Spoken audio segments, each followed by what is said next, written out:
러시아의 우크라이나 침공 후 한 달이 지난 가운데 러시아군 가용 전략이 침공 시작 당시에 90% 이하까지 줄어들었고 탄약, 식량, 연료 등은 3일을 버티기 힘들 정도로 부족하다는 분석이 나오고 있습니다.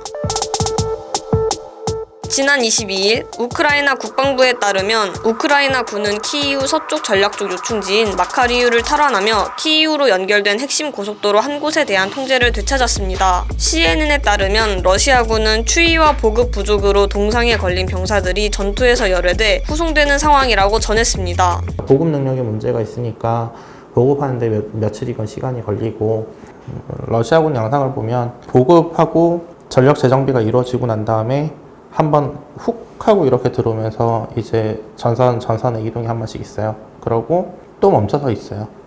꽤 긴 시간 동안. 그러다가 또 이렇게 한 번 또 들어와요. 이게 결국에는 이제 보급 용량 제한 때문이긴 한데 결국에 꾸준히 밀고 들어가고 있는 상황이라고 보시면 되는 거고, 물론 그 과정에서 피해는 굉장히 막대합니다. 굉장히 큰 상태고, 사실 정상적인 지도자라면 지금쯤은 휴전협정을 맺고 전력을 빼는 게 맞아요. 지금 더 넣을 병력이 없는데, 그러니까 지금 이 전쟁은 이미 합리적인 의사결정 구조로 흘러가는 전쟁은 아니라는 거죠. 러시아 공군은 우크라이나의 10배가 넘는 군용기를 보유하고 있지만 제공권을 장악하지 못하고 있습니다. 우크라이나 국방부에 따르면 러시아군은 신형 전투기를 하루 200회가량 출격시키는 반면 우크라이나군은 1980년대에 개발한 구형 전투기를 하루 10회 이하로 출격시켰지만 우크라이나의 압도적인 공중전 실력으로 러시아 전투기 97대를 격추시켰다고 밝혔습니다. 우크라이나군은 러시아 전투기를 대공 방어망 안으로 유인한 뒤 대공 미사일로 격추하는 작전을 펼치고 있습니다.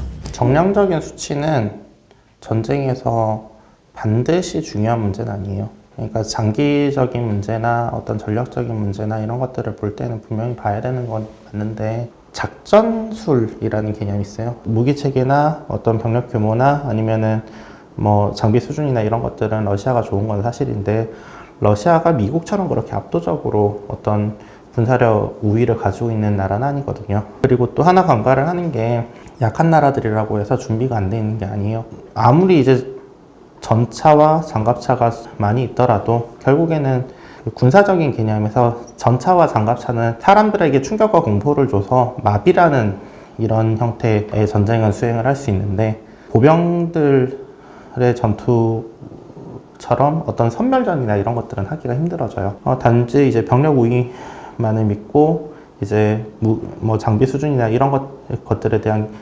자신들에 대한 이제 근거 없는 자신감만 가지고 이렇게 밀고 들어가면은 당연히 결과는 이렇게 나올 수밖에 없어요. 우크라이나의 북부와 북동부 지역은 탈환 노력이 성과를 거두고 있지만 남부 요충지로 꼽히는 마리우폴에서 교전은 계속되고 있습니다. 마리우폴은 지난달 24일을 시작으로 러시아로부터 집중적인 공격을 받아왔는데요. UN 인권고등판무관실은 러시아군이 시민들이 대피해 있는 예술학교부터 산부인과 병원, 극장 등에 폭격을 가하며 지난 22일까지 2,500명이 넘는 민간인 사상자가 발생했다고 밝혔습니다. CNN에 따르면 마리우폴은 지난 1일부터 러시아군의 폭격을 받아 80% 이상의 주거지역이 훼손됐고 4일부터 도시의 전기, 수도가 모두 끊긴 상태로 알려졌습니다. 러시아군은 마리우폴을 포위한 채 투항을 강요하고 있지만 우크라이나군은 필사적으로 항전하고 있습니다. 이에 마리우폴 시의회는 러시아군이 마리우폴에 대형 폭탄 2발을 투하했다고 전했는데요. 젤렌스키 우크라이나 대통령은 지난 22일 이탈리아 의회 화상연설에서